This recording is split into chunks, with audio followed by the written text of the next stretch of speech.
dhacdooyinka xanuunka leh ee laga diiwaan geliyay biyaha bilooyinkii dambe yaala Muqdisho waxaa ka mid ah in qoys dhan caruurtoodu aysan aadin goobo waxbarasho dugsi quraan ama iskuul labadii bilood ee la soo dhaafay warkayga si fiican dhuux Allah dooyahay biyahan yaanu ku dhimanin naqaskiyo nagu dhagin cudur baan ka qaadayna waa run waxa ay ka dhacday xaafadda Balaaksi ee Muqdisho waxaan u baxnay ka waranka dhibaatada ay shacabka ku qabaan biyaha halkan yaal dadku waxay noo sheegeen in arrinta qoyskani ay jirto hay'asha waxaan ku dhaqaaqnay xaqiijinteeda waxay noo jirtay in yar waxaase u marnay dhibaatadan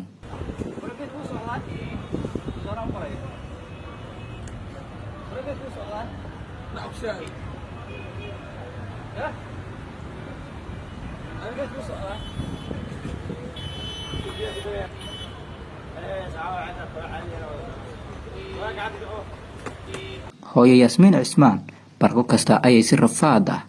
suuq ugu doonataa adeeg ay u baahan yihiin caruurteeda oo gurigan go'doon ku ah iyadoo xilliyada qaarna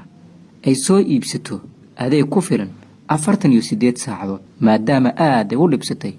dhexmarka biyahan ma yara dhibaatada ay kala kulmi karto ku socoshada biyahan dhexdooda muddo 2 bilood ah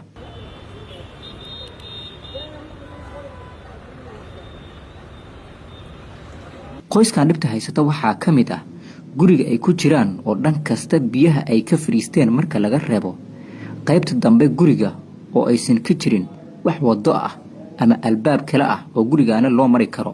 xilligan qoyska waxaa ka xanuunsanaya cunug yar balse ma jirto meel laga saari karo ama gaari soo istaagi karo maadaama ay biyo aad u sarreeya ay fadhiyaan wajiga hore ee guriga ayna adag tahay in kaxayaasha gaadiidku ay baawartooda ku aaminaan halkan waxaa damacanay bal inaana gaarno guriga ay go'doonka ku yihiin qoyskan muddada 2 bilood ah si aynu wax ugu ogaano noloshooda balse waxa aynu u adkaatay in aynu gaarno halkan qiyaas ahaan waxay noo jirtaa 30 tilaabo inaan u gudubno guriga aan doonayno inaan ka soo warno dhibaatada ka jirta balse waa mid aad u adag tashiyo fikir fara badan kadib waxaan isku raacanay inaan biyaha dabaalano balse nooma suuragelin maadaama biyaha ay yihiin kuwo aad u wasaqaysan daqiiqadna aadan u adkaysan karin urka biyahan dadaal fara badan oo aan ku bixinay sidaan guriga ku gaari lahayn ugu dambeyn go'aankan ayaan ku galnay markaan gaarnay waxa albaabka inaga furay wiil yar waxa uu inoo sheegay in hooyo ay adeeg ku maqan tahay waxaan go'aan ku gaarnay in aynu sugno hooyo Yasmiin daqiiqado kooban kadib waxaa soo baxday hooyo Yasmiin oo warkeeni gaaray dhaxdana ka soo laabatay iyadoo aan adeegeedii soo iibsan balse ay u la wadaagto ummadda Soomaaliyeed iyo dawladda dhibaatada halkan ay ku haysato maadaama aysan jirin cid ka wareysa qoyskan dhibta halkan ku haysata rajada ay sugayso waa gudoomiye Cumar Filish oo markii ay hadal ka bilowday magaciisa ku dhawaaqday waxa ayna u dirtay fariintan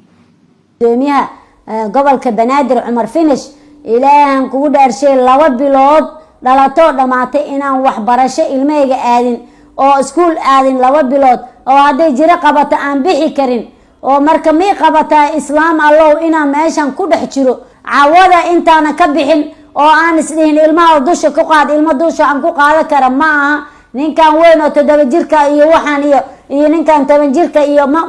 awoodi karo warkayga si fiican dhuux Allah dooyahay biyahan yaanu ku dhimanin naqaskiyo nagu dhagin cudur baan ka qaadayna warka inaan ka bixin ilaahay in kalifin garabkaada la galo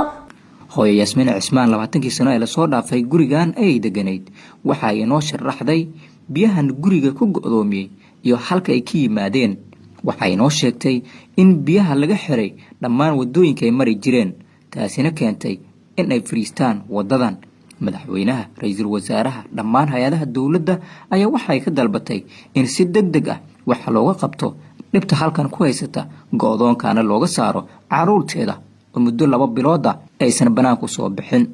waxbarasho la'aan ilmihii igu dhacday dugsi iska daa iskool iska daa marka roob waa socda roobka biyo ku darsamay war kalarkii waa bedelmay ilaahay ka cabso war madaxweynaha gudoomiyaha baarlamaanka Cumar Filish waxaan ka codsanayaa siiba Cumar Filish inuu baawur iyo booyado iyo wadada inuu furo dhuuqis xataa ma rabo waxaan rabaa wadada oo gali jiro inuu galo ducaan kugu dareynaa si dhaqsiyo ah ilmahan garabka kuma qaadi karo dhaqtar ma doono karo waxbarasho waaba gabnay marka waxaan kaa codsanayaa biyaha meesha loo furi jiro waa inuu u furaa marka ma haysta awood inaan ku taakaleeyo biyaha inaan guro dhibaatooyinka ay ku qabto halkan waa mid aad u adag waxay noo sheegtay in 2 bilood ay biyahan dhex dabalanaysay iyadoo xilligaani lagu heday oo adkaysin la yihiin qabowga biyaha iyo wasaqda biyaha halkan yaal muqdisho xilligaani waxaa ka soconaya munaasabadaha waaweyn ee lagu xusayo maalmaha qiimiga badan 26 Juun iyo 1 Luulyo wadooyinka qaarna waxaa yaala biyo iyo wasaq aad u fara badan maamulka gobolka Banaadir oo hogaamiye Cumar Filish ayaa ku guul dareystay inuu waxa ka qabto dhibta taala daalo iyo fagax kuwaasi oo ay jireen biyo aad u wasaqaysan dadkuna dhibaato fara badan ay ku qabaan